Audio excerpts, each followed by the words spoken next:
Dear Auntie Kess, it was wonderful to see you and far too brief. You have a rare gift for making an appearance. I have no doubt your surprise evening visit to the family house will be the talk of our dinners for days to come. It was kind of you to offer to help the little one with his family drama, although it seems like he's an industrious fellow, and with his burly friend, I think they'll be formidable even without your guidance. I also want to thank you for entertaining the group while I spoke to my temple elder. It was a useful conversation, and I'm sorry I didn't get the chance to explain it to you in person, but I'm afraid it was rather urgent, as much as strange dreams can be considered urgent. The elder didn't seem to think so at first, but I do believe I convinced him that they are significant and not a case of overzealousness. I can't say I was the most sincere believer when I joined my order, but my travels in the wilds have shown me there are true mysteries in the world. I suppose I understand a bit better now why you've spent all these many years in the field. Maybe we'll even cross paths out there someday. It's nice to imagine. Yours, Aster.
Hello, everyone, and welcome to the Children of Ash, a real play RPG podcast where we tell stories about the world after the world.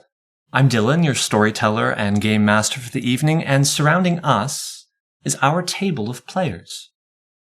Say hi, everyone. Hey! Hi, everyone. Hi, I'm Jesse. I play Wayland. He is your average, humble boy genius adventurer.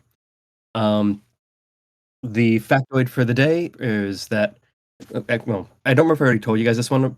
Wayland always has a little notebook on him. He tells himself that it's to keep scientific notes, journal, and things like that.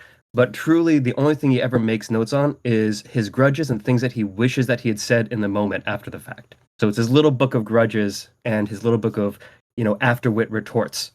Had we heard about his Book of Grudges before? I do remember Book of Grudges, but not some of the additional embellishments on that. All right. I think it stands. Okay. Hi, everyone. I'm Josh. I play Derek Henridge, a bookworm and scholar, originally from Arches, recently returned back home. Today's fact about Derek, anyone who's been around him for any length of time knows he keeps a notebook with him where he records absolutely everything that happens to him. But what you may not know is that he has a second notebook continually strapped to the small of his back. It's very small, and it was a gift from his father when he was 8. It was his very first adventuring notebook that he has kept with him as a keepsake ever since his parents were lost to him when he was just a young child. Hey guys, my name's Peter. My character is David Davidson, a very quiet, stoic fighter from the deep north. And a little fact about him: he's very particular about how clean and sharp his great sword is. Much like how I am with how clean my windshield has to be in my car. That must have been a struggle in Iceland. Actually, you didn't have a car in I Iceland, did not. you? It was great. I'm Juliet. My character is Aster Morestes, born and raised in Arches. They are a charming and diplomatic member of the Order of Dianthus, which is definitely not a cult. And their fun fact is that before their mission, they had never left the city. Hey everyone, I'm Valentine. I play Rez. Rez is a 20-something, early 20-somethings kid from both the provinces south of Arches and Time with the Nyoka. And a fact about him is that he has a small black disc that you may see him playing with at times, flipping over his fingers. If you were to get your hands on it, you'd find that it's always colder than you would expect it to be. Interesting. Valentine, just as a note, I think we might be hearing you from the wrong mic. It sounds okay to me. Yeah? Okay. Maybe it's just me. I have been listening to all of your voices constantly the last couple days. That's not going to make me self-conscious at all. Yeah, not at all. I'm going to start lowering my voice and trying to deliver an 11-year-old's dialogue like this. Yeah. Oh no, everyone is fine. I'm the problem. If anyone hears a problem, it is me and my voice. Which hopefully I will have fixed for next session when I actually have a proper mic stand and the mic is closer to me and I can give you that nice, sweet broadcast radio voice. Got really sinister at the end there. Yeah.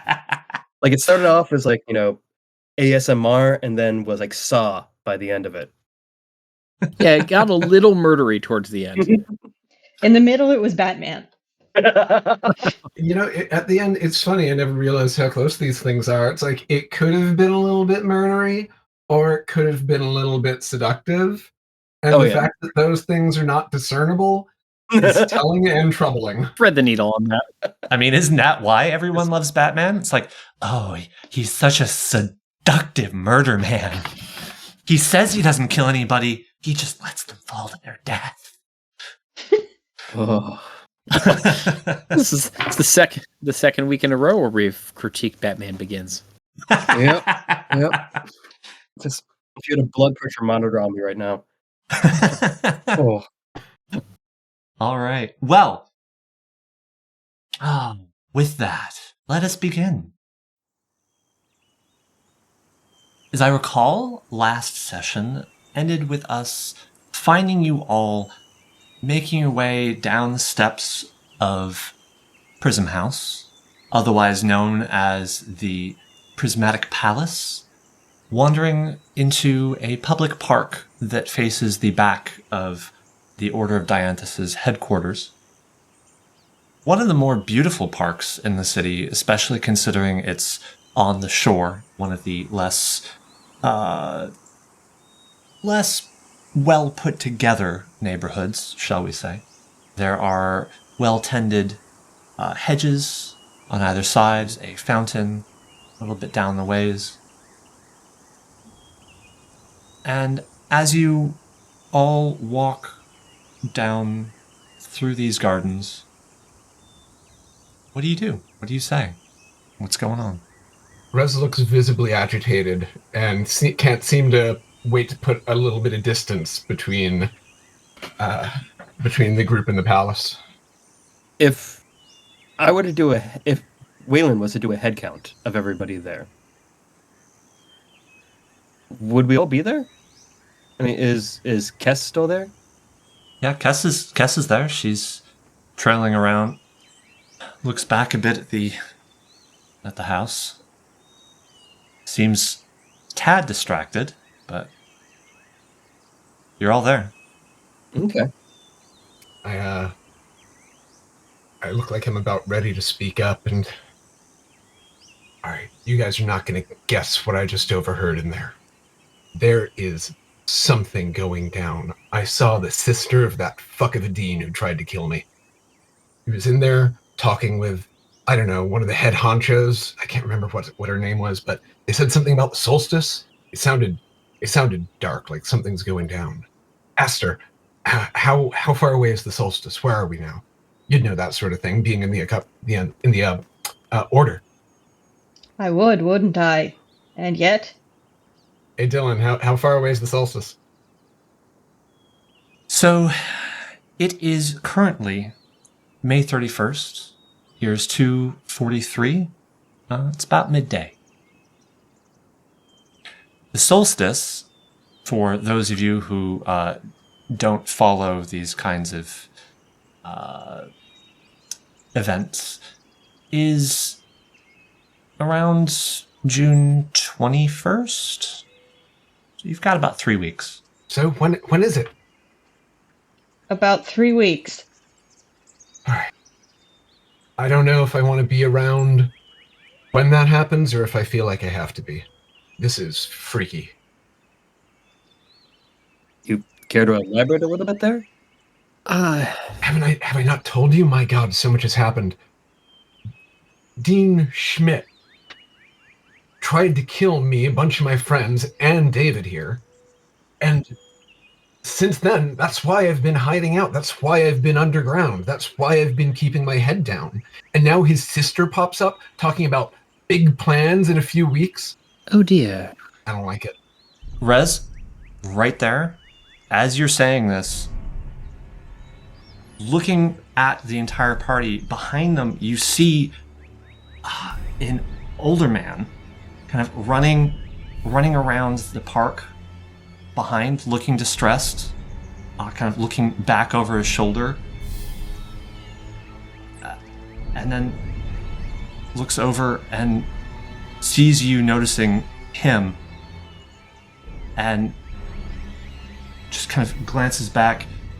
You see behind him, on the far side of the park, are a few peace wardens, and then he just starts bolting towards you.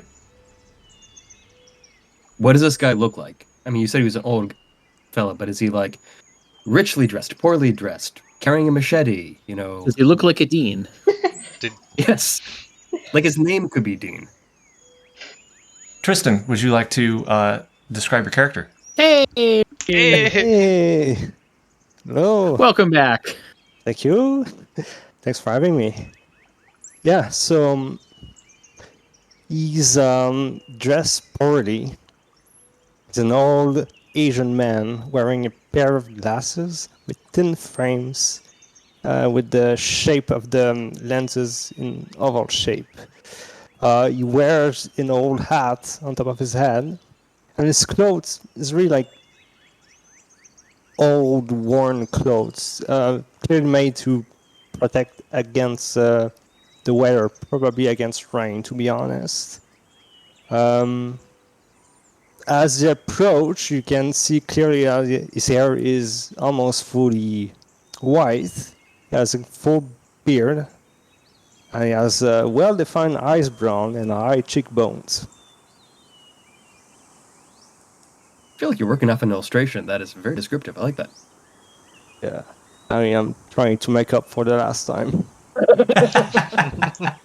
Yes, podcast listeners, this is an old friend who joined us for the last couple sessions of our pregame that we had at the end of last year.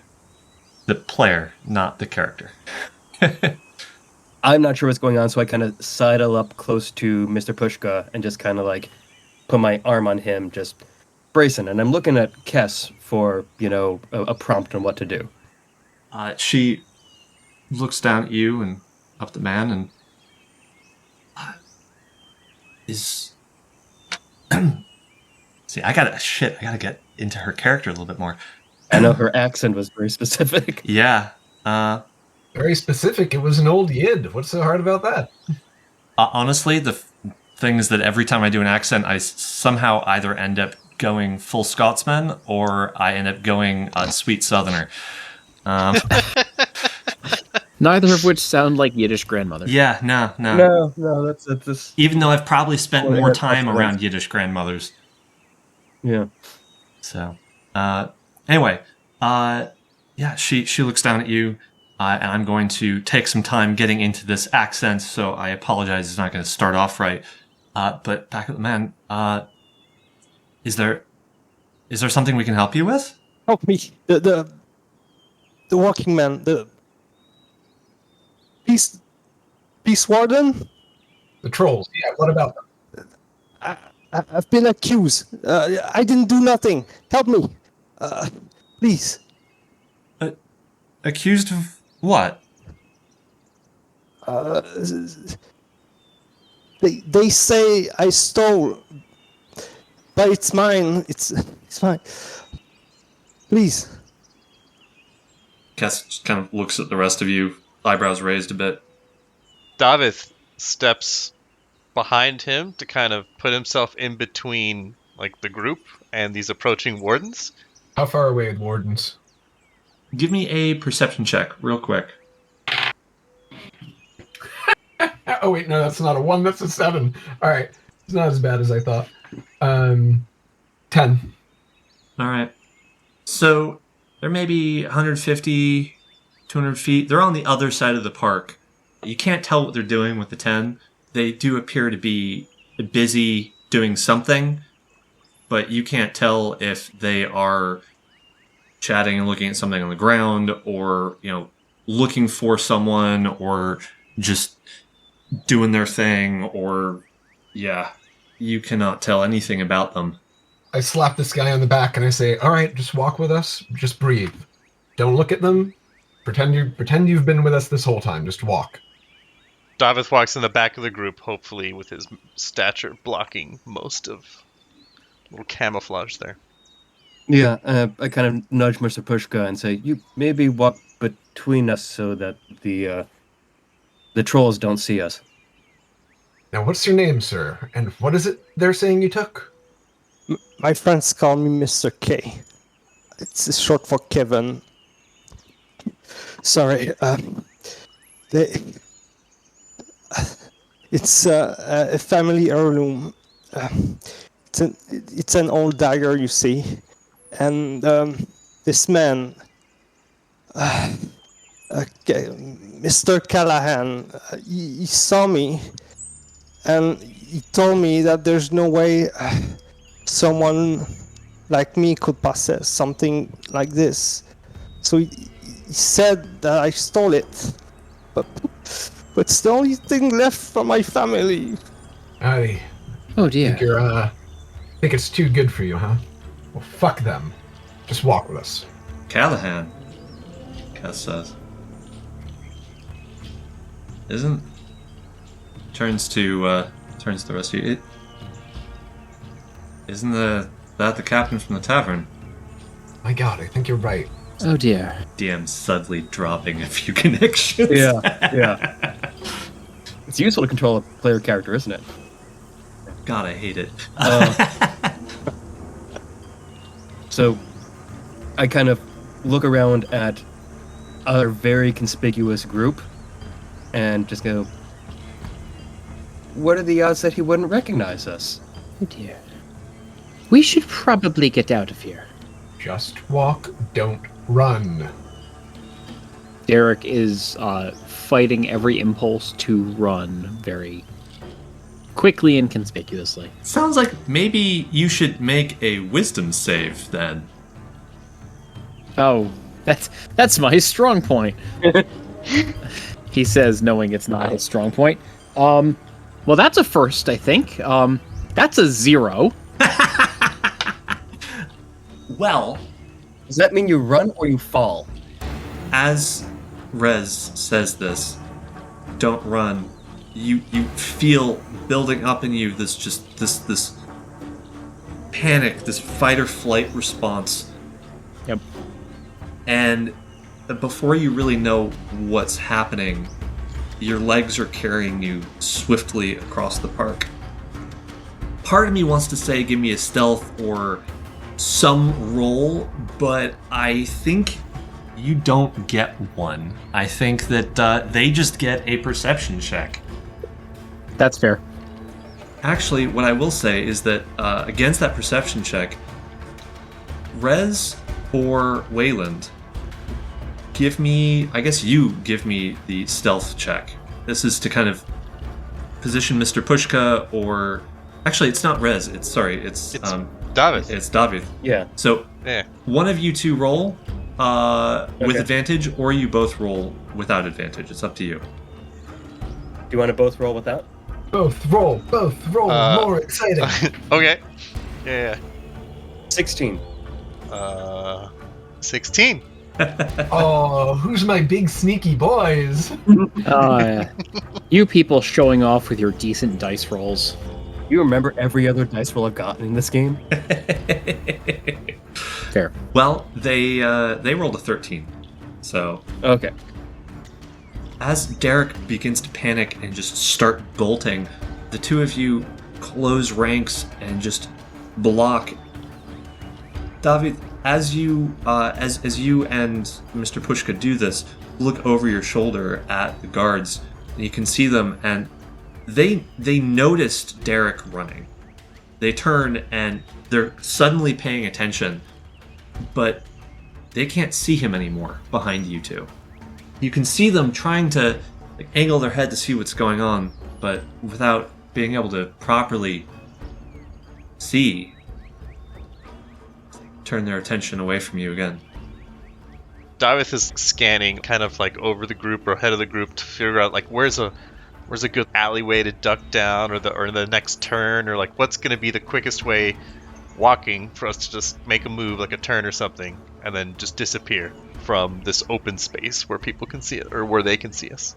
Cass jumps ahead a little bit with surprising agility, considering her age and, frankly, trunk-like stature, and reaches Derek. Derek, you feel a hand on your shoulder, gently, and then a little bit of strength pulls you back, slows you down. Thank you, Cass. You okay there? It just had flashbacks to the tavern, and No. Calm. I Calm. just thank you. She kind of takes a look back at the rest of the party. Why don't we hit the first exit and get on the other side of hopefully a wall? Yeah. Something outside of the park. Mm-hmm. Aster, what are you up to? Haven't heard from you in a bit. I am observing and following the group, and I think I'm still pretty much like absorbed in my own head after the conversation that I had in the Prism House. I am so done with this bullshit town and these bullshit trolls and all these conspiracies. Like, how do we get out of town? Let's just go find your father, Wayland.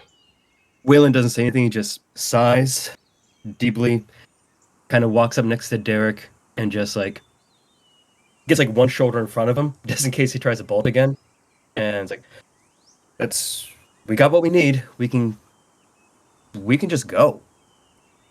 Yes, getting out of town for a bit seems like our a wise plan. I may know a way out of town. It might. That's okay. You don't have to come. Just walk with us for now. Tell us about it later. I look at Mr. K, like, where's safe for you? No. Well, I don't know much about Callahan, but anywhere you can go, I don't think I'll be safe. Well, Callahan only has jurisdiction over. He has a specific neighborhood on the shore. Yeah.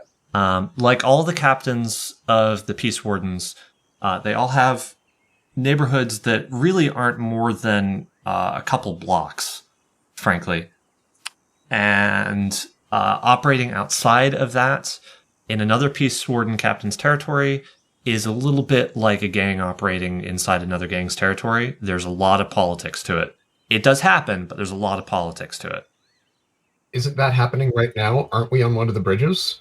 You are not on one of the bridges. You're on the shore. Oh, I thought the Prism, I was yeah. mistaken about where the prison was.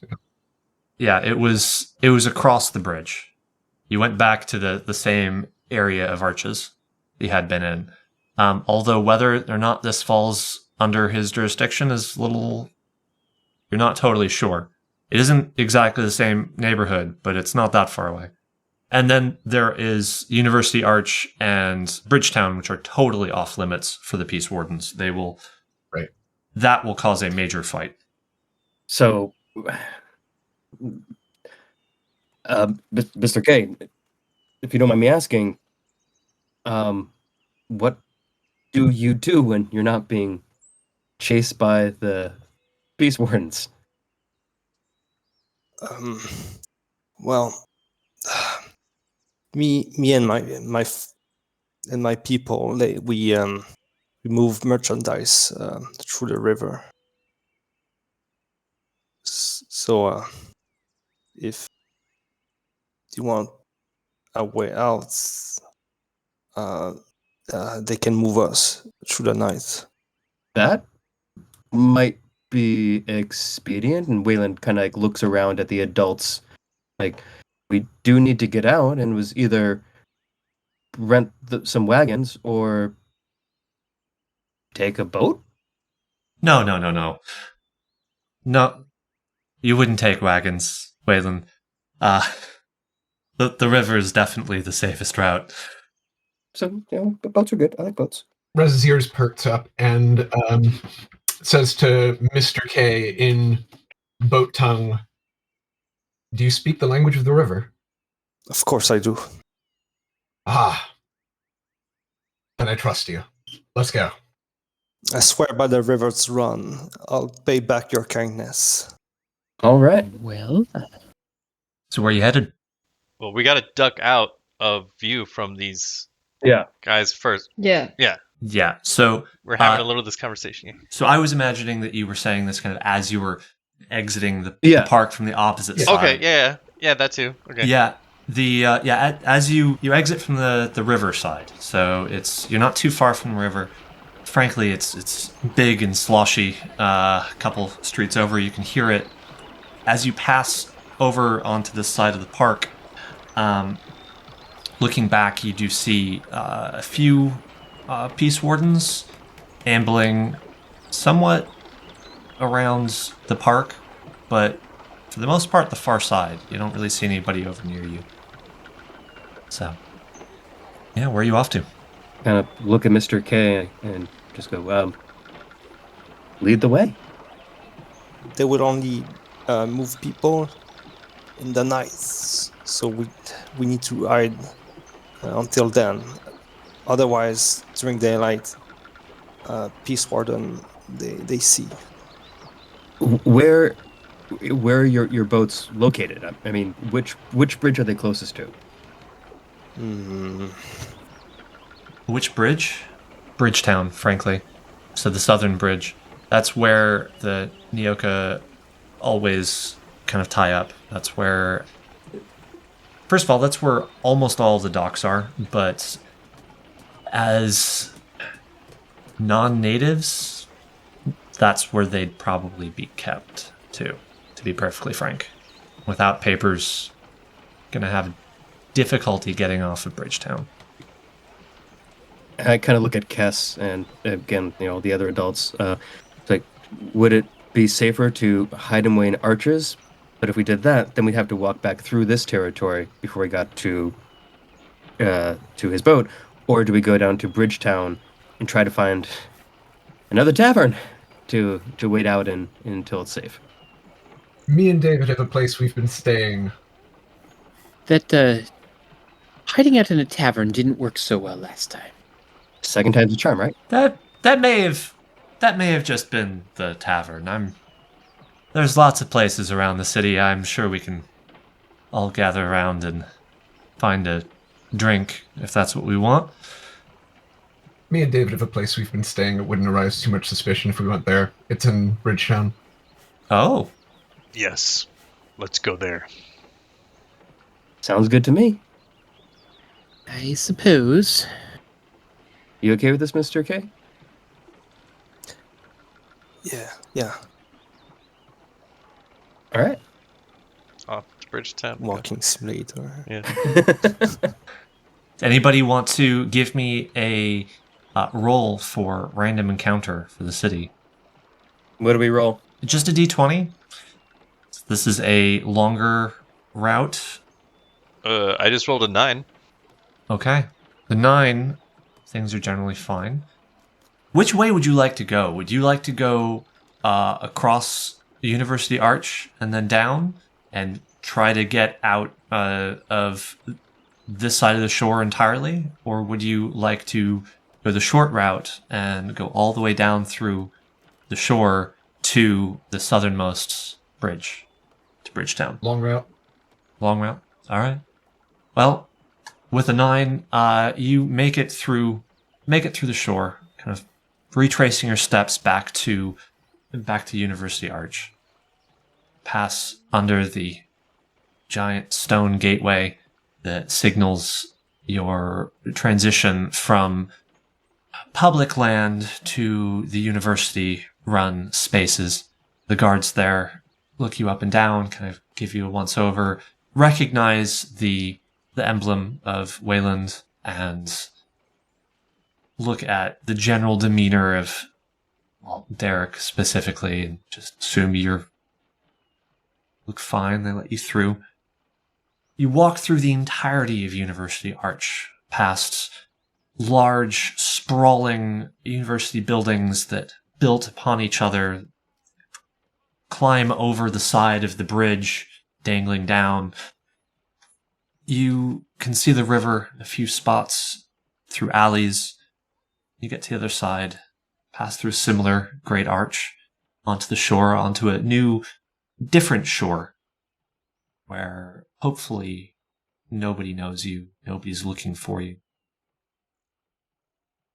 Only a short walk from there, really, through a bit of a shambled,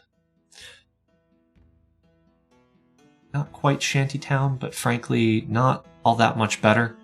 Clusters of small, rickety hovels and buildings that don't look like they've been well kept, huddled around the shore. And finally, you make it to Bridgetown. Now, Bridgetown is, in many ways, the most eclectic of all of the bridges. Facing it, you can look up or you can look down. Looking up, you see the bridge itself rise before you to sail over the water that is the river. It is covered in wooden buildings of various natures. You see market stall after market stall after market stall. Further down, a tavern just poking out of the din. Beyond that, the great stone situation that is the Merchants Guild Hall. And at the entrance to the bridge is it's not stone, but it is definitely a guard post of sorts. It isn't the high walls of University Arch, but there are people here who, they aren't really interested in folks entering the bridge, but everybody coming off. Everyone they are pulling aside, interviewing, having a conversation with. Papers are being checked, and some are being turned away. Those who get turned away are typically taking the lower path, which goes down below the bridge. As you look, you can see there is a bit of a path that kind of winds around to the water's edge, and then almost from shore to shore, you can see boats, you can see docks with buildings upon them, boats with buildings upon them. Things that you aren't sure whether they are docks or boats, just all roped up together, floating, shifting with the water. There are very clearly merchant vessels that are coming and going from this. Very, very active port? Question mark? Where are you headed? That's a Rez and David kind of thing. I kind of look at them for pointers. I believe it was in the part of the bridge nearest the shore. we never specified. Oh, yeah. And You're right. I was like, shit, I forgot. Well, why don't you tell me? We can do it that way. right, it's remind me, do the bridges run north to south, right? East-west. East-west. Okay. Yeah. And we were off of the east shore when we went to the tavern, right? You are coming on from... Shit. In my head, you are currently coming on from the east shore. The tavern that you had been at and where Prism House is on the west shore. This is my memory. This is where I intended to put it. Okay, that's where we are. Yeah. Audience member may find out that I am contradicting myself, but that's fine. Yeah, it's just it's a little place in a nondescript part of town. So I say to the group, it's off to the west, not too far from where we started. Sorry for taking us the long way, but I don't know, it seems safer. All right. You guys should probably lead the way. Let's go. We lead them to a little tavern called the Half Moon, and it's by the west foot of the bridge. It's not especially fancy. It's just somewhere that would put us up and ask no questions. Do we have to get by the sentries first? Or is this taking the lower route? Walking onto the bridge is the easy part. It's leaving that gets difficult. Oh. This is basically the customs holding center, among other things. Okay. Yeah. Which is part of the reason why it's such a crazy space. But Rez and David, they lead you through the bridge past, well, I guess you are all natives, or you've already done this walk. So past all sorts of market stalls, you can see men and women in leathers, brigandine leathers, with spears and shields, patrolling up and down the bridge. These would be the Bridgetown Watch. These are the personal guard of the various families of the Merchants Guild, who are required to effectively lease them to the bridge for protection. These are the local guard of the bridge. They don't really give you much notice, but as you walk through, you do notice Waylon. Their heads turning. Specifically turning to look at your friend, Mr. Pushka. Waylon was actually hoping that this would be the one neighborhood where he wouldn't stand out, but looking around going, still 7.5 feet tall. It's gonna stand out. Yeah. Do they look like just curious or like they're gonna start something? Give me an insight check. Okay. Oh, no, went too far. Insight. Ooh, okay. Let's see how I can screw this one up. 12. It's hard to tell. There are some folks, very clearly, who are just curious. But then there are others that it's hard to tell if they're just curious or if they have other intentions. You can see a few guards clutch their spears a little bit closer as they pass, or perhaps it's just your imagination. There are a few fat men with big coin purses in their hands, sitting by the merchant stalls, who seem to get a very special glint in their eye as they see this strange creature pass by. I start talking to him in, you gotta help me with the pronunciation, Northarar. Thank you. I will not get that right the next time. Northarar? Did I get that right, Peter? You know Icelandic a little better than I do. So that's the D with the X, right? Yeah. Yeah. Nordurar. Yeah. So it's like It's like a DTH. Short. I mean, like a DTH type sound. Yeah. It's like a D with a th. Yeah. It's the same sound that David's name ends in, as well as is in the name of the world, Atumla.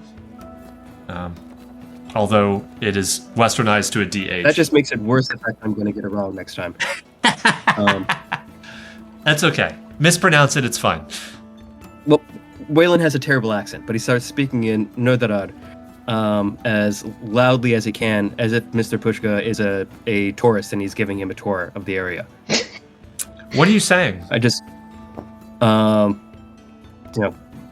is a very good question. So, I kind of grab him by the hand and point at what do you find interesting about this strange city of ours?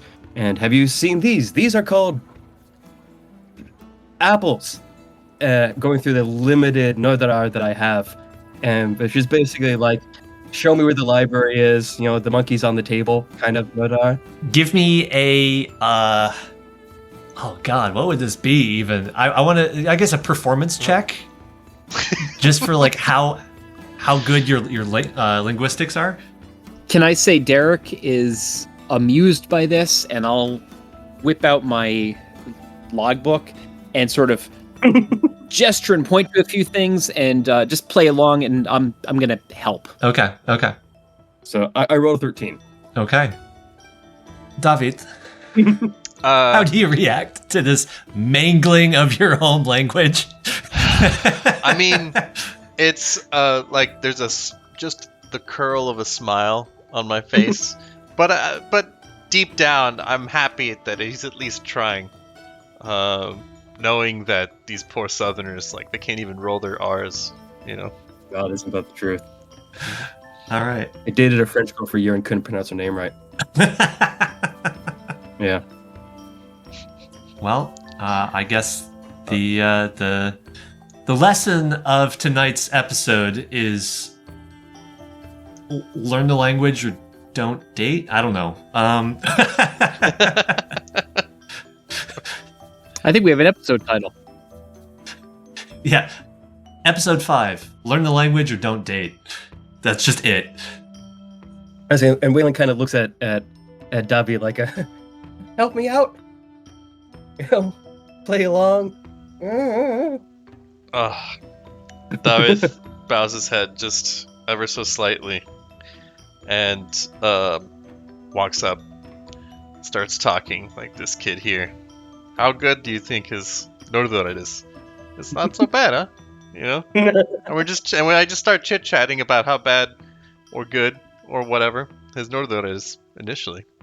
The apple is on the table, not in the table. It is in the basket, not on the basket. All right. Anyway. Apple is feminine. Yes. Okay. Well, all this performance, your walk along the bridge is otherwise mostly generally uneventful, and you find yourself in front of the Half Moon. This is a fairly small tavern. From the outside, it's pretty narrow, and you open the door. There's a hefty, musty smell, and really only 2 tables and a bar and stairs that go up just on the far end of a fairly narrow room. Can already tell I'm not going to like this place. It's empty. That's the other thing. This place is empty at the moment. As you walk in, there's a creak of wood underneath your heel. Actually, this would probably be Mr. Pushka, frankly. And out from a door behind the bar. Actually, it's not a door. What am I talking about? This place wouldn't have a door. There's a little curtain. Gets pulled aside. Head pokes out. Oh, you. I know you two. Right. Hey, Mr. Gilbert. Hey, Mr. Van. Gilbert. Hey, Mr. Gilbert. No, it's... Gilbert is my first name. It's... Never mind. Are you just going straight? I mean, or are you looking for... Just going straight up. Okay, great. We're gonna... And he closes the curtain before you're even done. My kind of guy. But at least he's not asking too many questions. Looking at the stairs, do I think Pushka's going to have trouble getting up? Trouble? No. but the stairs do look a bit rickety. There's definitely going to be noise, and hopefully all the stairs are solid enough that... Yeah. As he starts to go up, I tap him, just like, remember, feet as far to the supports as possible. Keep your hand on the railing, like I'm talking to a child. As you say this, Mr. Pushka turns, reaches out, turns back, and as you look, there's no railing. Oh. Hold onto the wall as you go up. Mr. Pushka turns, hand out, Yeah. clutches the wall, hand out, clutches the wall, step, creaking, enormous amounts of creaking underfoot, slowly, very slowly up the stairs, and behind him, you can see in the wall are little dents for fingers. I look at him slowly going up the wall or going up the stairs and go, "Oh, he should have gone last." Meanwhile, as Yeah. everybody's doing this, or as he's doing this, everybody's watching. Waylon, what did Mr. Pushka's hands look like? They surprisingly look like he's wearing armor on his hands that is the same as that distinctive mask that he has. You can only see, if he's going up this way, you can only see one hand, and it is surprisingly massive and may not have all the fingers you were expecting. Like, there's definitely a thumb, there's seemingly a very large middle finger, and then maybe two thinner ones off to the side, like that. Getting in scalloped armor that's just as green-blue iridescent as his mask. Sounds like basically he's got all the necessities. He's got opposable thumb, middle finger to flip people off, and a couple other fingers just for... Grasping. Whatever else you need a finger for. Just ornamental. Yeah. So he can do his little cowabunga Spider-Man thing. A pinky to drink tea properly. Yep. Derek understands the importance of that. Mr. K has a frown on his face. Doesn't appear safe. Crowded. Maybe he's best guard the entrance downstairs. Oh. Yeah. Mr. Pushka, hold on a second. Up at the top of the stairs, just kind of slowly turns, creak, Oh. hand out to the wall again, hand out to the wall, starts taking steps down. At this point, there's just like gouges all the way up and down the wall, both sides. I get on my tippy toes and just kind of see if I can rub them away. Nothing's happening. This is content, everyone. A character walks down the stairs for 10 minutes. Is the tavern floor stone or is it? It's wood. Only the. It's wood. Oh, so everything's wood. It's gone. Yeah, it's all gone. You are not getting back your deposit on this room. I look over at Rez and Davi and like, the campaign will pay for this. Great, thanks. Oh boy. All right. When Pushka gets down, I thank him, and I just go like, maybe you should wait over there, like underneath the staircase, just out of sight, and be discreet, like we talk about. Mr. Pushka turns, starts ambling back towards the stairs. Right at the bottom of the stairs, he kind of turns, walks around, gets to the side of the stairs, and hunches over, tries to fit underneath the stairs. You can hear a groaning of wood, and he just stops. That's good. That's good. That's His small shoulder is under the stairs, and that's it. Oh. Uh, Child, you may not realize this, but your friend is quite strange. oh no. I know. I Slowly, realize. one hand comes out. Thumb comes up. And he just Oh. powers down a little bit. Okay. Not off, but you can see him relaxed. Sleep mode. Yeah. I take a deep breath and look back at Rez and Davi and like, so, show us your secret lair. I look at Rez. I'm just like, what?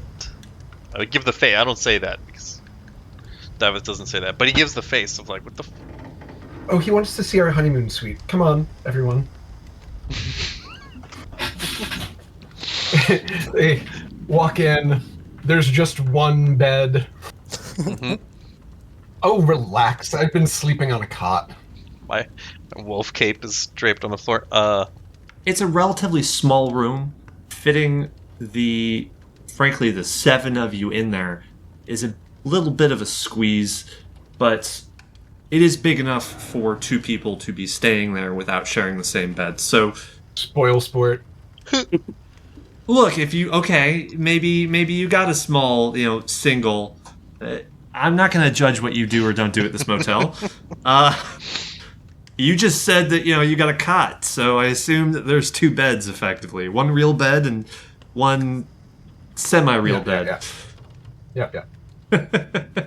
Glancing around, so Waylon, yes, had some alternative sleeping arrangements that he's had to take, but he's wondering what the flea ratio is in a place like this. Does he ask that?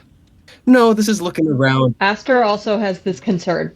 Yeah, like he's not touching the walls or anything yet, and just trying to get what are the odds I'm gonna leave here without being covered in fleas? Roll for fleas. Is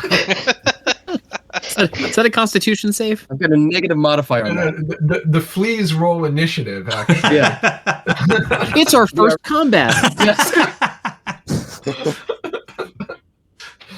Yeah. Run from this, motherfuckers. I am feeling a lot of That was the first time Aaron has interjected from upstairs. I think that all 7 of us crammed into this room is going to be so overbearing that Wayland at least is going to say screw it and go downstairs to wait in That's the fine. the open tavern, which is not as safe, but it's also just crazy congested. It's fine. Yeah, I will also do that in that I'm not hiding from anyone. Oh, that's right. Derek will also head downstairs to see if he can get a cup of tea, and also keep an eye on the child who he feels somewhat protective of. Mr. K, what are you up to? Well, it's a bit hot. So, 'cause there's so many people there. Is there a window to open to get the flea out or something? Sure. Because Yeah, or we there's could see people approaching from the street. up in the room. Yeah, there's a window that you can open, and as you kind of wander over to it, pull the curtain aside, the room looks out over the street. Okay. Well, I just to everyone who's left in the room. We should prepare for tonight. We need to write papers of passage for my friends. Alright, you sign and you show them paper, okay? Gonna show you papers to sign for the passage because our friends will arrange passage at the night. They need identifications. Your smuggler friends need identification. You're like papers of passage, like identity papers. Is that what these are? It's not identification, it's you are a friend of Mr. K. Do not bother friend. Okay. Do you need everyone I mean, to sign this? no, Yes, everyone. Because it's the group. It's for the group. Okay. Are we all good with this? She's asking everybody who's still up in the room. Yes. I'm good with this. Oh, okay. I'll go get Wayland. We can start now. The room's too small for everyone. So tell me about this dagger, I say. Mr. K is gonna shuffle into his clothes, trying to grab everything. He gets out of his clothes. Totally not checking my inventory. A quill, haha, it's important, and an inkwell, and he's shaking it to make sure it's filled up. He's got those two in his hands. Then he grabs a small book, kind of the size of his palm, really. But it's sort of a badly damaged book. Some of the sheets are loose in it, some are not. The bender's all damaged, and clearly liquid has been poured on the book in the past. It's he's basically getting out all the stuff from his coat. And then he put this in one hand, and with his left hand, he grabs a small dagger and just quickly show it to you.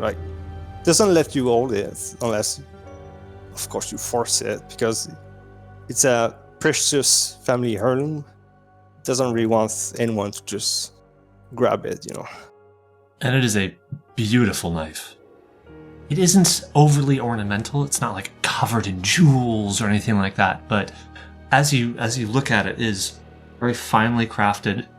It's a handle that it's ergonomic. Looks like it would fit in the hand very well. The way he holds it is very clearly well balanced. The blade itself, you can see ripples of shifting folds in the steel. Very, very finely made. It's lovely. I'm sorry it got you in so much trouble with the trolls. Thank you. Puts back the dagger inside his clothes. Sakei is shuffling through his book, and he's trying to find an empty page. Finds one and just tear it off from the book. And you can guess, yeah, this is why the book's so damaged. It doesn't really take care of it, really. And I don't think there's a table in the room. It seems too small for that. So he's gonna take the bed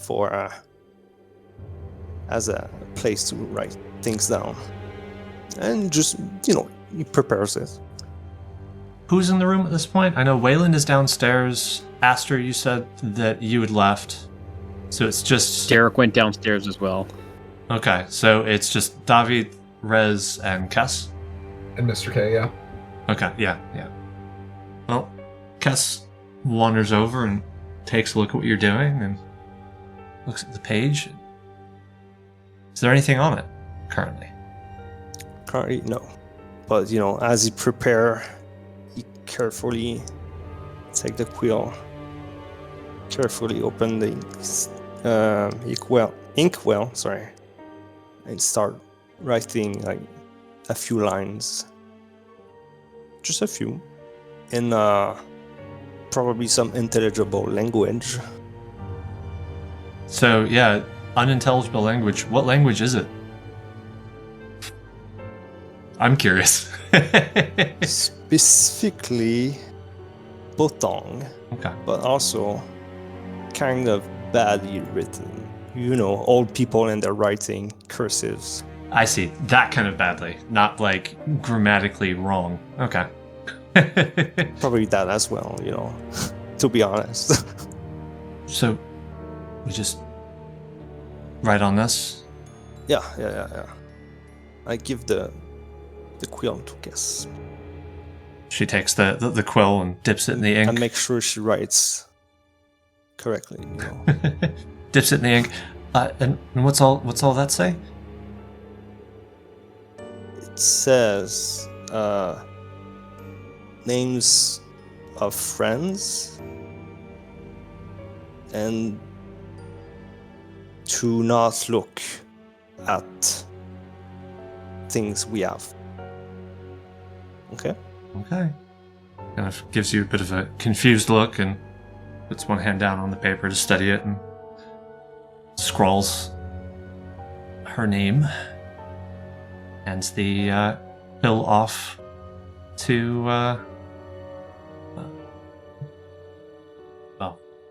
holds it off to whoever wants it. A little bit of ink on her palms. Or not on her palms, on her fingertips. I take it. I assume that that's what he says. It says is what it says as a speaker and reader of Botong. So it's apparently hard to read what he wrote, but does it look vaguely correct? If he knows Botong, would it look off? Not really. Not really off or not really right? Both. Okay.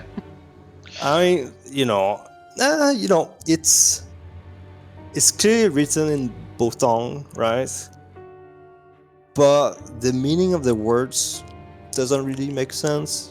Maybe it's like Mr. K has his own thing going on with his river friends. It's like in gibberish. So it's like a code? I mean, is it unrolled, Emmy? Is it unrolled?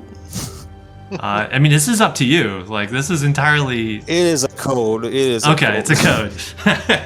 All right. So, yeah, I guess it looks like it's not quite correct, but it looks very intentional in the lettering and the writing. All right. I sign a fake name and hand it off. Same. Just like a little... I mean, not even really a name, just more like a... It's like whenever you sign stuff at when you buy stuff at Walgreens now, you just scribble, then... Well, looking at this paper, Mr. K, the three names that are on it do seem to get increasingly illegible and questionable, but you have three signatures on here. What are you doing now? I'm gonna clean up the quill before it dries. So you're going to take a moment? Gonna take a moment. Okay. Rez. David. I'm going to need a Constitution saving throw. And Cass is also taking one. Hey, 19. 9. 22. Cass and Rez both feel your bodies lock up. Your muscles refusing to listen and just tightening and tightening and tightening. What have we done? David, you can feel your muscles beginning to tighten too, but you're able to push through it. It is exhausting, though, this act of pushing through whatever is suddenly coursing through your veins. You take one level of exhaustion.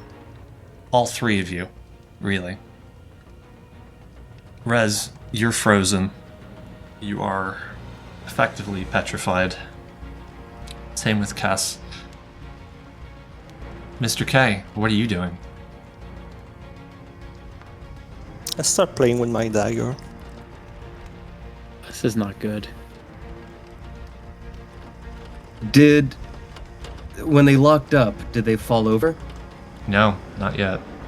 They're freezing in place, having trouble.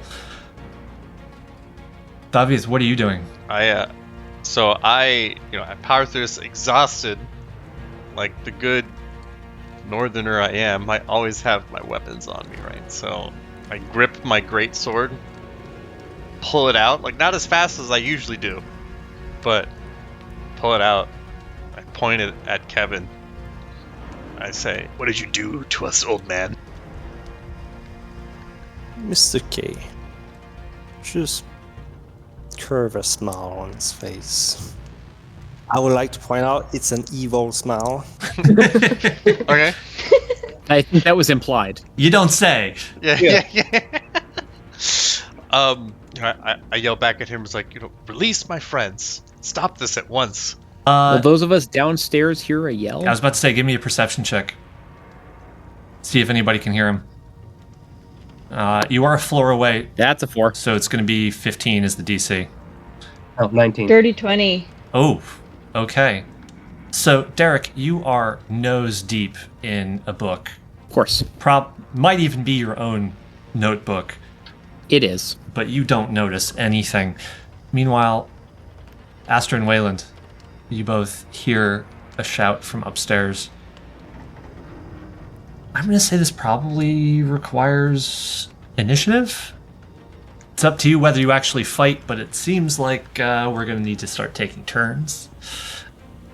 That said, I'm going to go and give Mr. K one more turn before the initiative order actually starts. A surprise round? If you want to do something in it. That seems pretty surprising. I would like to attack Cass with Assassinate. I have advantage on attack roll against any creature that hasn't taken a turn in the combat yet. In addition, any hit you score against a creature that is surprised is a critical hit. I would say that, frankly, surprised, petrified, more or less the same thing. Can't really react here. Yeah.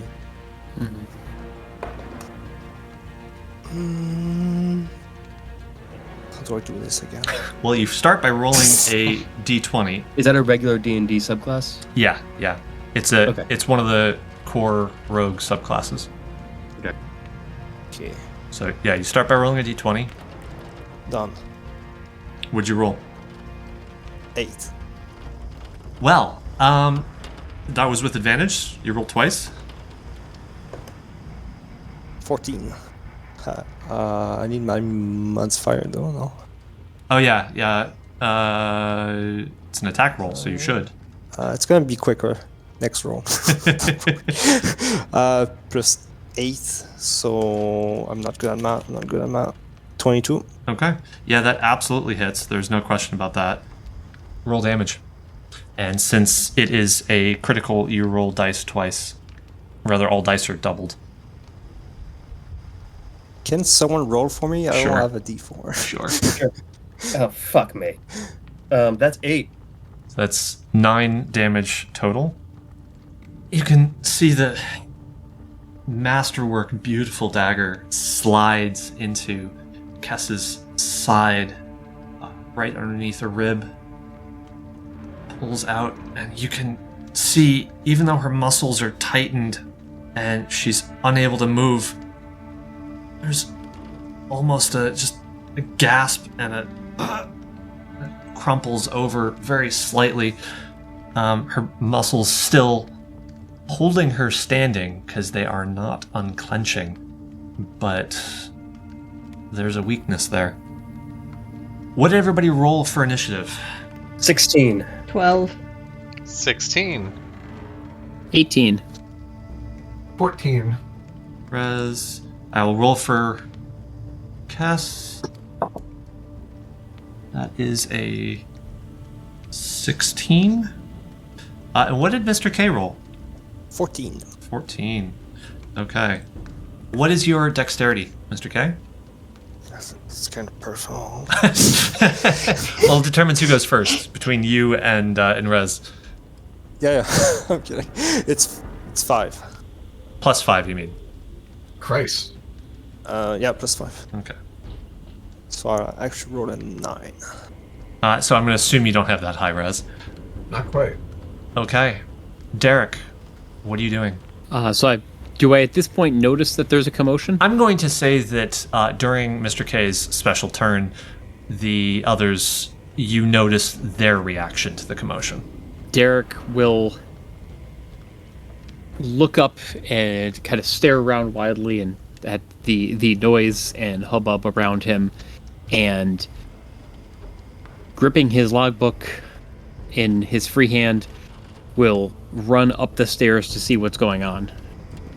You run up the stairs, and you can see... I'm going to assume the door was closed, because privacy. So, yeah, you run up the stairs, and there's really only 2 or 3 doors up here. You know which one it is, because you were in the room briefly. But it's closed. You don't see anything. Can I throw the door open, or would I use my whole turn running upstairs? You could throw the door open, I think. Yeah. It's a small, very small establishment. Yeah, I'll throw the door open. What do I see inside? You see Mr. K standing next to Kess, as he pulls the knife out of her side, dripping with blood. You can see her entire side is now beginning to quickly turn crimson. She and Rez are standing rather... They look uncomfortable, but frankly, they don't really look like they're reacting to what's going on very much. And then off in the corner, you can see David, who... David, what are you looking like in this moment? I mean, I'm just like... I got a mean face on, and still gripping my sword, and I mean, I'm ready to throw down, because I mean, this guy has tricked us all, basically, or at least the 3 of us. Like, looks like there's a heavy weight on his shoulders too. Like that sword looks surprisingly heavy. Yeah, I'm tuckered out. Oh dear. I assume that was my whole turn getting up here and getting through the door? I think so. I think, let's say, bashing the door open is probably your action. So if you got a bonus action, you can do it. But otherwise, Wayland, it's your turn. Oh, actually, as bonus action, I can do my bardic inspiration, right? Sure. I am going to turn, seeing David in need of help. I'm going to call out to him, "Please save our friend!" and attempt to inspire him to do so. Wayland, David, and Kess all got the same roll. Kess, being petrified, is not really part of this right now. So Wayland, David, whichever one of you would like to go first, I'm letting you decide. Go for it. You're in the room. Makes more sense. Yeah. I mean, I have my greatsword in my hand, like, and I mean, I'm ready to go. So I'm going to take my greatsword and just try and take a big old chop out of Kevin's good shoulder. Just chop that. Yeah. And so let's do that. That's a 15 I just rolled. It's 15 hit, Mr. K. 15? No. 15 does not hit the special Mr. K. Wait, bardic inspiration. Did you take that into account? Oh, You may wish to. Yeah, you don't have to No. use it, but you certainly can. I did not. And how do I take that into account? It's an extra d6 if you choose to use it. I'll do it my next hit, because I already kind of went through that, and I don't want to kind of go back and then knowing that I didn't hit, and then Is there anything else you would like to do on your turn? Anything else you can do?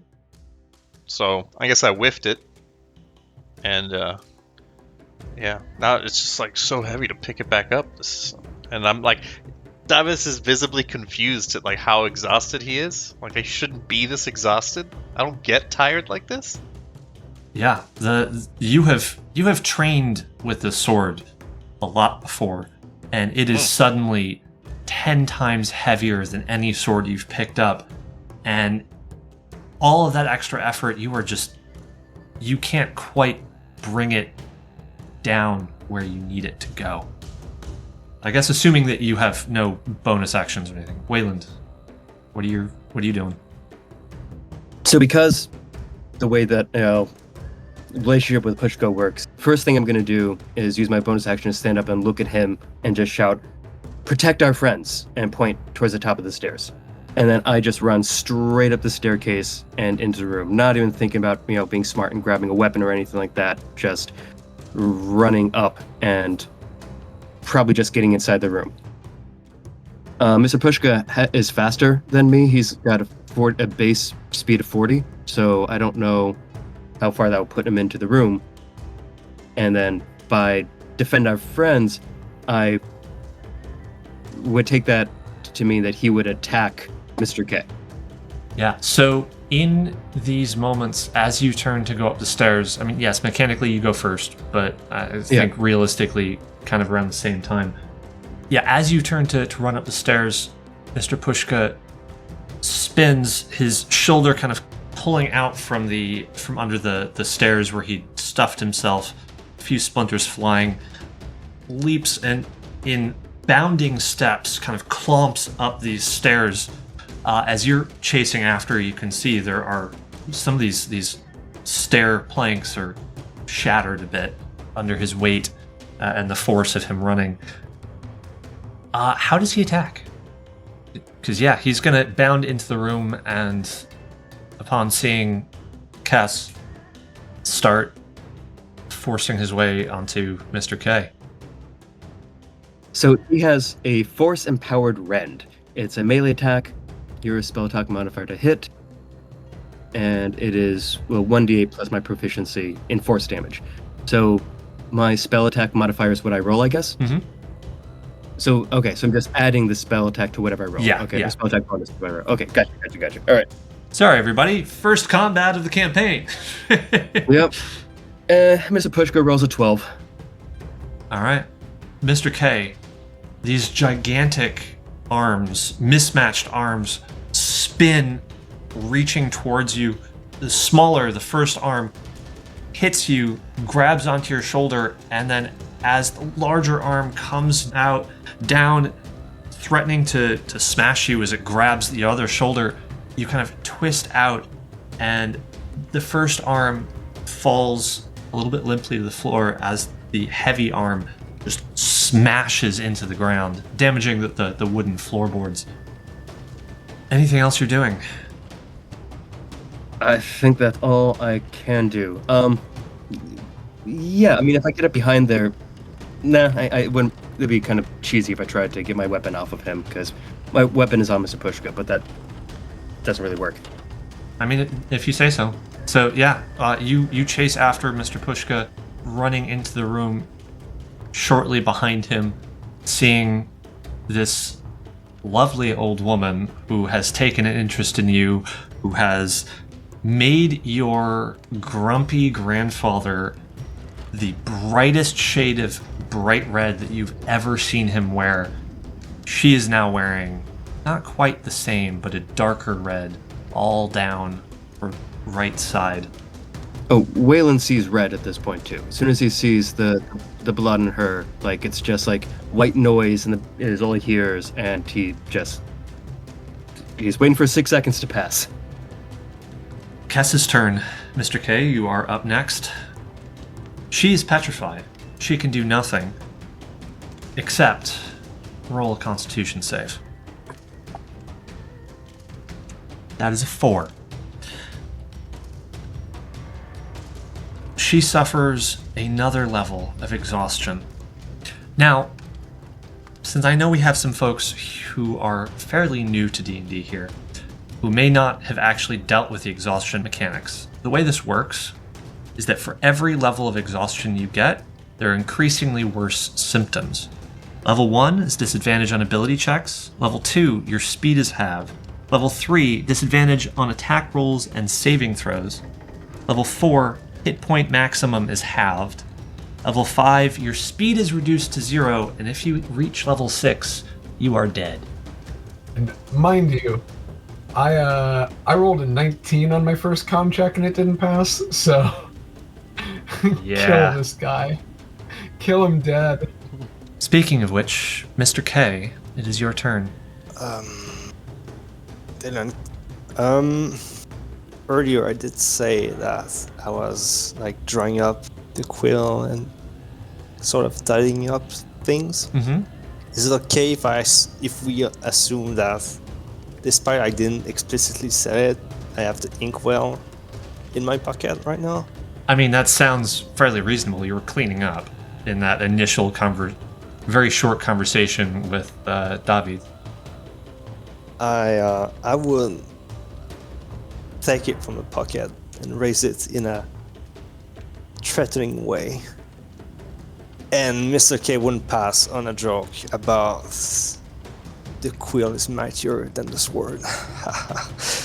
Why don't you actually give us the joke? Mr. K is speaking third person. That's kind of the joke. Oh. He's it's a bit senile or easy.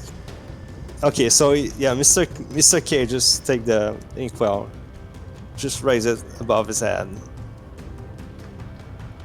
and he's sort of looking at the group, looking at Cass. Not sure what to do exactly. Like, do I finish Cass? Do I do this? Can you tell me, Dylan? The room seems like there are a lot of people in the room right now. Is it getting crowded to a point where it's getting harder and harder to fight? It is certainly beginning to get that way. This is a fairly small room, and you now have 6 people plus Mr. Pushka in it. So there is still room to fight, especially someone with your skills, but it is very crowded. I'll attack once again. Guess. All right. Oh shit! It is a. So I rolled a 9. With advantage? Yes, with advantage. I should clarify, by the way, I keep saying petrified. The actual condition is paralyzed, not petrified. Just for anybody who wants to hold me to the actual mechanics. It is a 14 plus 8, 22. That hits. You need the 4s again? Please. Give him the 4s. Sounds like a threat. Not the 4s. You got 3 this time. And this time I'll use sneak attack. All right. Do you want to roll your 6, or do you need me to? Do I have Sorry, anything that hits paralyzed creatures automatically a critical hit. So you don't do 1d6, you do 2d6. Oh, the sneak attack gets doubled too. Yeah, all dice get doubled. Oh.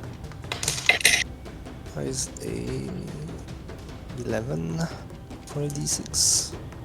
Cass, despite the paralytic, I guess technically it would be a venom, the paralytic poison that is running through her veins, fully collapses at this point.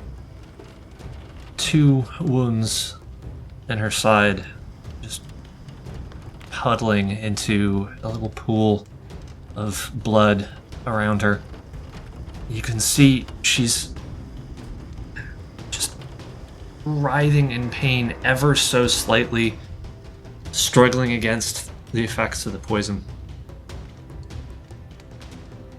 Is that it for your turn, Mr. Kai? I'm gonna try to get close to the window. So you're moving away? Oh yeah.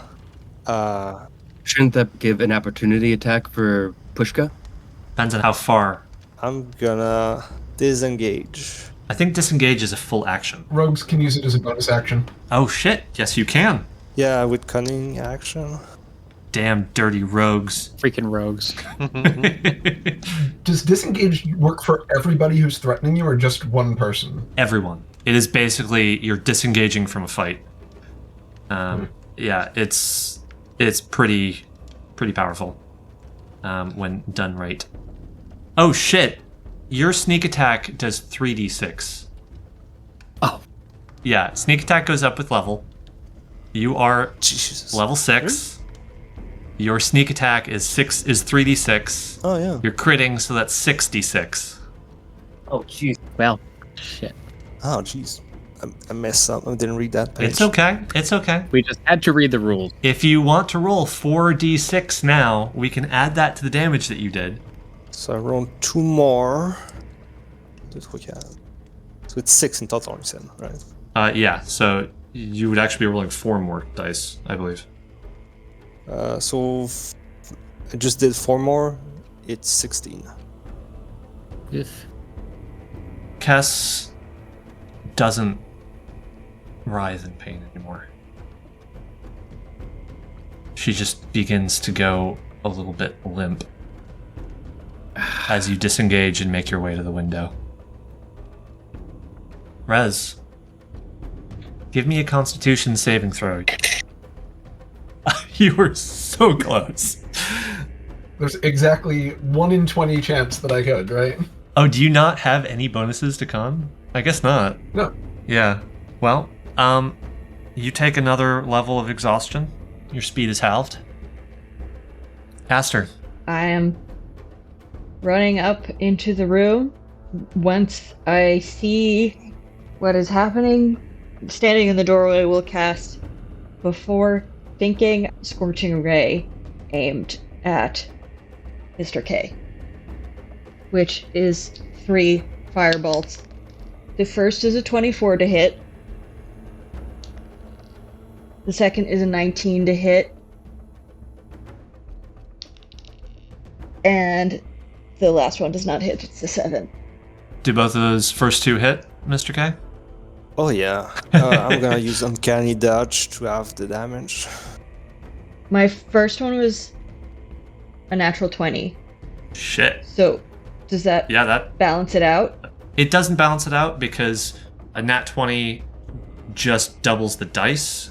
Okay, I mean, yeah. It comes close to balancing out, though. Okay, so it'll be 3d6 and then he'll half the damage? Yeah. Get wrecked, loser!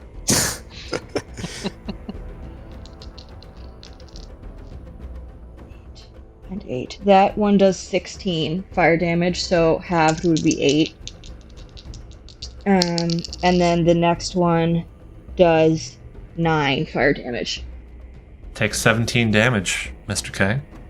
And as a bonus action, I am going to cast Shield of Faith on myself.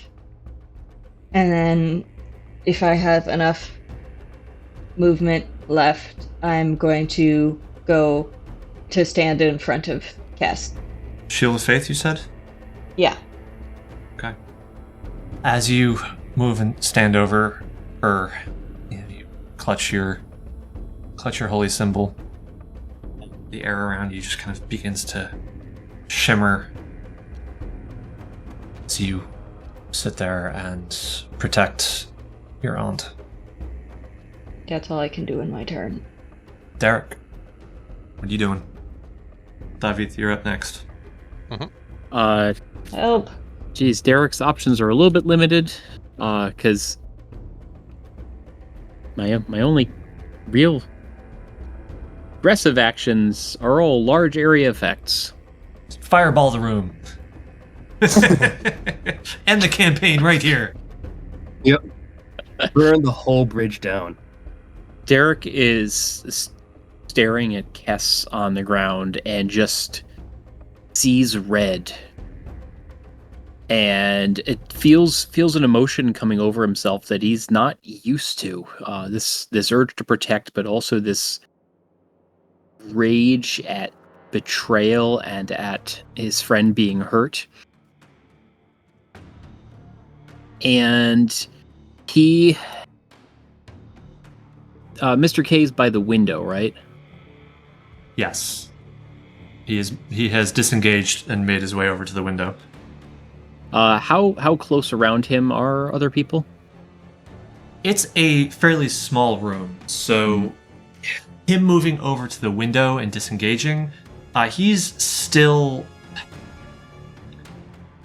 I would say that he's out of range of Mr. Pushka at this point, because Mr. Pushka is going to be the most difficult to make his way over to him. Aster and Kess, he's out of range, out of like melee combat range of. The rest of you, he's probably still within melee, if only because he can't really get out of it. Then Derek is going to do something that he probably shouldn't, and if he was thinking it through, wouldn't be doing. but he is going to reach to his belt and draw his short sword and lunge in, blade first. Are you attacking old man? Come on. You're damn right I am. Point of order, Derek. Yeah. Don't you have the sword that you found in Kelfall? Oh yeah, I just never added it to my character sheet because that was I had totally forgotten about that now. that was so long ago before. Okay. Yeah, I don't have the info on that sword though. Yeah. Yeah, I forgot to ever add that when I switched over to the online character sheet. Yeah, I'm 99% sure I remember it. So I'm going to homebrew this. If it's wrong, we'll fix it later. But as you all watch, this quiet, anxious little man runs in and pulls out a short sword, long, thin blade that, as you look at it, it seems to flicker a little bit. There's almost something crackling down it, and as he swings out to hit Mr. K, or I guess to impale him, probably, make a roll. I had already Okay, done that yeah. when I lunged in. It's a 21 to hit. Roll damage, plus a d6. That should have been more climactic. That's 4. That is both. Oh, 5. Sorry. Okay. Wait, no, 4. Just 4.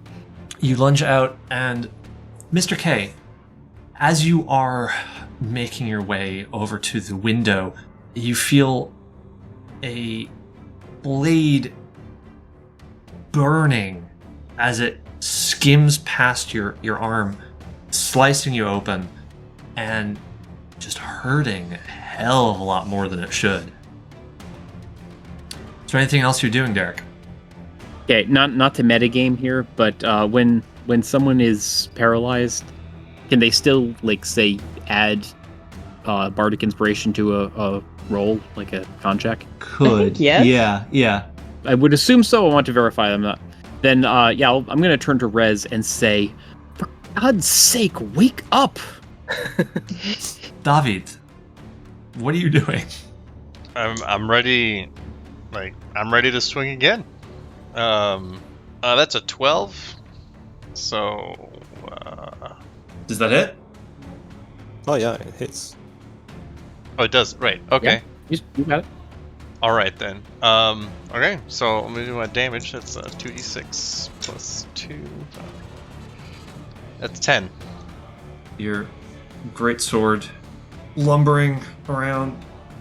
It's really heavy, but it just means it drops that much harder as you slash across the back of this fleeing assassin. Only one attack? Does it like rip his shirt open a little bit? Tell me, does it rip your shirt open? It does rip the shirt open.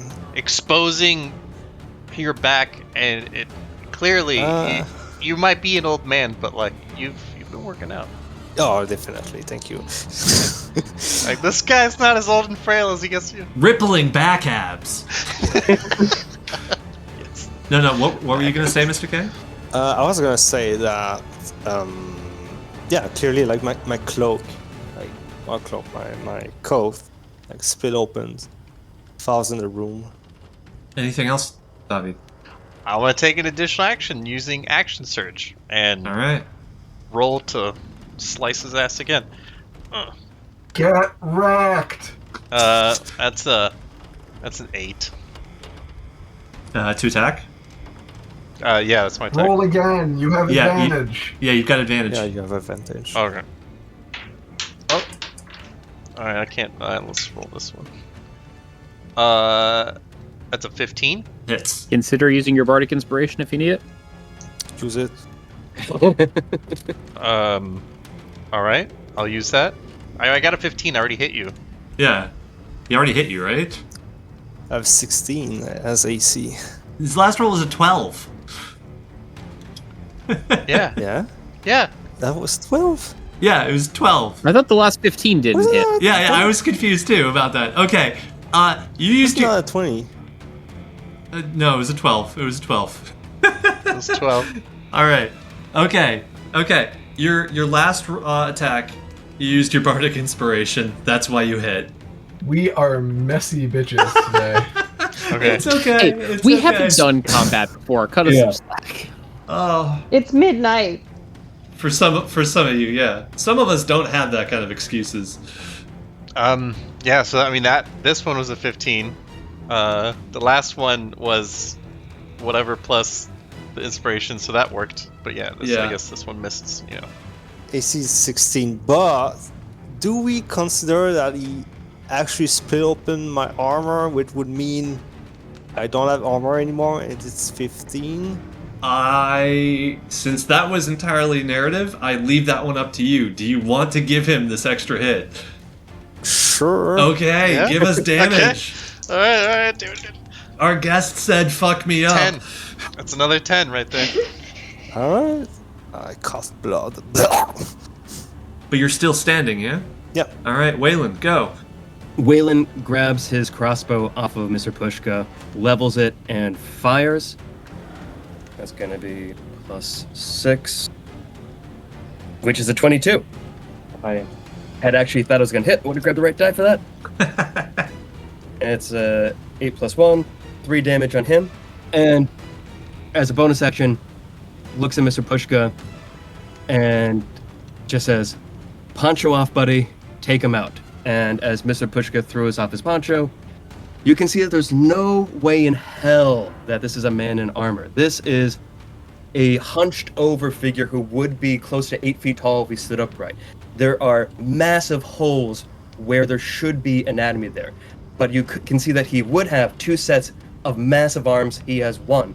He would have 2 sets of normal sized arms underneath, and he's one of those. And the texture of his body is somewhere between glass and chitin, and everything is the same techno-organic color of his mask. It's all this iridescent green, purple, blue metallicness. And as he tosses off the poncho, and where one of his arms should be, there is a nice huge socket there, which Wayland has turned into a cushion, so he can sit on that and ride. And as he throws his poncho off, he leaps at the assailant to try to take him down or take him out the window. Give me an attack roll. Is this the Ren's action again? Or is it just a general attack? What if he tries to grab him? I don't know how to do grappling. Grappling is... It's a strength check. Yeah, it's athletics versus either athletics or acrobatics, depending on what the other person wants to do. He can do that. He's got athletics. Okay. +2. So yeah, he's going to. And does he get advantage because he's flanking? On that, I don't think so, because it's not an attack roll. All right, I think what he would do is leap at him and with his massive arm just try to grab him and pull him in, so that he is easier for everybody else to kill. So give us a roll. All right, that is +2. And Mr. K? 17. Give us a opposed roll, either acrobatics or athletics. You have to beat a 17. It's gonna be acrobatics. Fuck. It's a numbers is hard. Yes, numbers is hard. It's just an 8. Do you want to describe it, or shall I? I mean, I guess I just almost did. He's all of a sudden he's a lot lighter on his feet than when he was lumbering around pretending to be a person. He throws himself, launches across the small room, grabs him with his big arm, pulls him in, wraps a smaller arm around him, and then spins around to bash his back against the wall. So now he's holding the assassin, so the assassin is facing everybody else in the room. Get rotated, loser! This is all out of character commentary, by the way. No, that's totally in character. Since I was taken out of the fight, I get to be the peanut gallery. I think that's totally fair. That's fair. All right, Mr. K, what are you doing? He nods. Yeah, that's fair. Well, I'm grapple, and to be honest, I'm not feeling all right. I think Mr. K needs some. You need to rest a bit. I would like Dylan to sneakily, if possible, if physically possible, open the inkwell that I had in my right hand and dip my own finger into it. That is going to require a sleight of hand check at disadvantage because you're grappled. Perfect. Well, I got a nat 20. Well, And then that one obviously isn't getting used. yeah. It's a nat 12, Which comes to... which comes to 23. Wait, 23? I got double proficiency on it. Holy shit. Jeez, he does have a 20 dex, so. I was prepared. Proficiency and probably expertise, right? Yeah. Yeah, to get plus 11. Yeah, rogues get scary good at skill checks.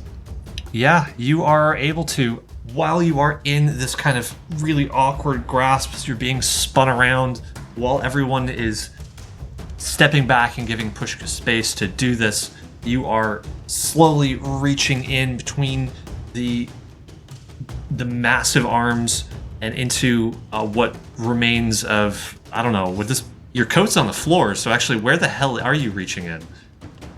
I had it in my hand. Ah, yes. Remember, I put it out in a threatening way, Ah, yes, okay. but they ignored the threat. So, Yeah. as a free action, I would like to, like, Mr. K, just start cracking laughter. Help me! I'm an old man. But I still have my finger in it, so.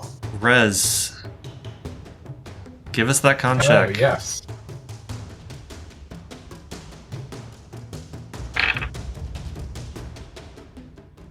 How do you like that? A nat 20. Wow. Amazing. I'm sorry, I can sell that a little better. Wait, no. Your muscles slowly unclench as you willfully forcing your body to listen to you once again. Your joints, you can almost feel them creaking as you get things to move. Oh, what are you doing with your turn now that you have it again? Swearing first. Priorities. An excellent use of your turn. Thanks. Who is that sleight of hand check opposing? Did I see him do that with the inkwell? That sleight of hand check was really about whether or not he'd be able to do it while all this is going on. If you want to make a... Actually, no, he's laughing about it. You may not have seen how he got it open, but you see it open with his finger in it, and he's laughing. Great. Rez falls back onto the bed and says, Kista! And then lashes out with mage hand and grabs the poison bottle out of his hand. Just pulls it away from him so it can't get on anyone else.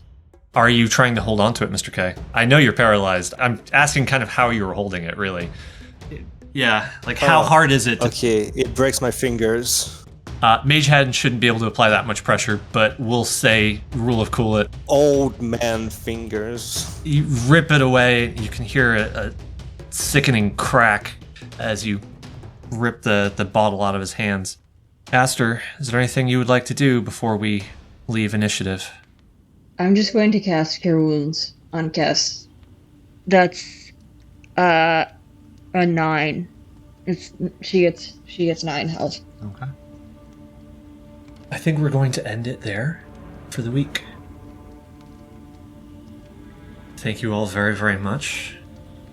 We now officially have a dying assassin, a stabilized question mark, Cass, and a lot of feelings. Oh yeah. Thank you all. Before we go, I would like to let our audience know this was us offboarding Becca's character, Cass. She has welcomed a new young one into her life, and we wish her the best. It has been wonderful and an honor having her with us. She was supposed to be here for the session, but some kids are impatient, I would also like to thank Malik for stepping in as our guest assassin. Okay, Dylan always cast me as evil guy. It's not my fault. Yeah, and this is what you do with a successful heal. You boo them. It was a good performance. Boo! We hate you. To be fair, the last two characters that Malik has guested when he's come to visit our table have turned out helping the players. So this is really a first. But The first one definitely tried to kill us first. So Yes. yeah, first. You know, potato, tomato. Yeah. After 10 turns, I stop, okay? Malik was in the first party that I ever ran in the world of Athumla many, many years ago when it was basically unrecognizable to what it is now.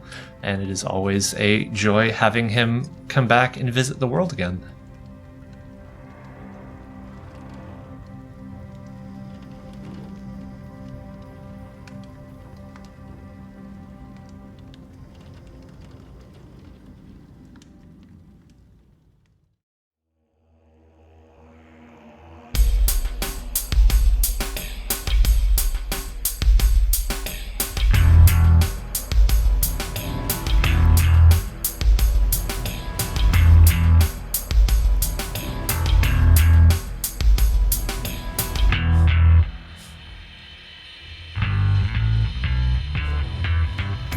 The Children of Ash is Jesse as Wayland Thrupp, Josh as Derek Henridge, Juliet as Aster Morestes, Peter as David Davidson, and Valentine as Rez Orr.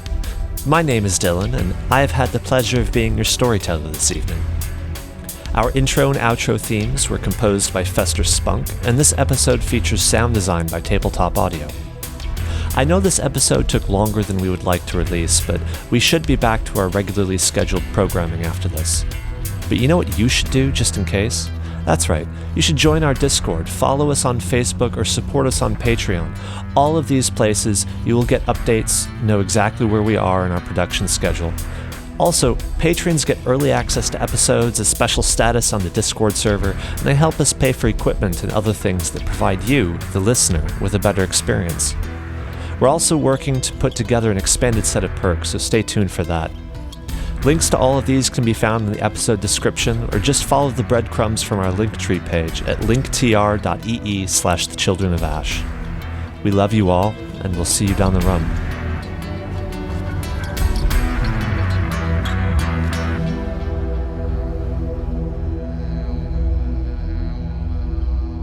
Hello. Hello. Hello. Let's have that be a little bit more excited rather than feeling like your parents just died. Say hi, everyone.